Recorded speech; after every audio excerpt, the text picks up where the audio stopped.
radio' চেণ্টাৰলৈ যাওঁতে ছজনা অলপ দিলে বাইদেৱে আৰু তাতে ভাইটি এজনে ক'লে যে বা বনাই পেলাই দেখুৱাবাচোন কেনেদৰে বনায় তাৰ কাৰণে ভিডিঅ'টি লৈ আহিছে এই ছজনাটো গুচাবলৈ বহুত অসুবিধা সেইকাৰণে আপোনালোকে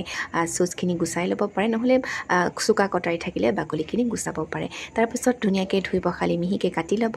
আৰু লগতে মই লৈছোঁ ৰঙালাও আৰু মচুৰ দালি কেইটামান এতিয়া এইখিনি কুকাৰত দি দিলোঁ অকণমান পানী দি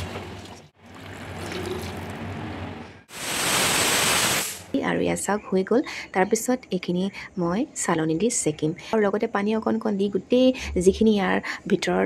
ৰস থাকে গোটেইখিনি উলিয়াই নাইকিয়া কৰিব আৰু চাওক এইখিনি হৈ গ'ল আৰু বাকলিখিনি দেখিছেনে মই ৰস নাইকিয়া কৰি পেলাইছোঁ তাৰপিছত দুটা পিঁয়াজ মই চপাৰ থাকিলে ভাল চপাৰত চপ কৰি ল'লোঁ তাৰপিছত এয়া কেৰাহীত তেল দিলোঁ তেল দিয়াৰ পিছত পিঁয়াজখিনি অলপ ভাজি ল'লোঁ ভাজি লোৱাৰ পিছত বিলাহী এটা দি দিলোঁ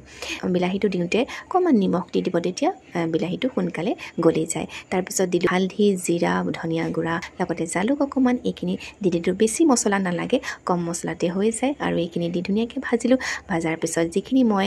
পানী উলিয়াই থৈছিলোঁ ছজনাৰ যিখিনি জুচ উলিয়াই থৈছিলোঁ সেইখিনি ইয়াতে মই দি দিলোঁ আৰু সোৱাদ অনুযায়ী নিমখ দি দিব তাৰপিছত অকণমান সিজিবলৈ দিলোঁ আৰু এটুকুৰা দি দিলোঁ ডালচেনি গোন্ধটো ভাল লাগে তাৰপিছত কচুৰি মেথি থাকিলে দিব লাষ্টত দি দিলোঁ অকণমান তেতেলী আৰু খাবলৈ যে ইমান সুন্দৰ হৈছে নহয় সৰু ল'ৰা ছোৱালীয়ে ছজনাটো খাই বেয়া পায় এনেদৰে বনাই দিবচোন যোনে মোক এই ভিডিঅ'টি শ্বেয়াৰ কৰিবলৈ কৈছিলে ভাইটিটোৰ নাম হৈছে বিমান মজুমদাৰ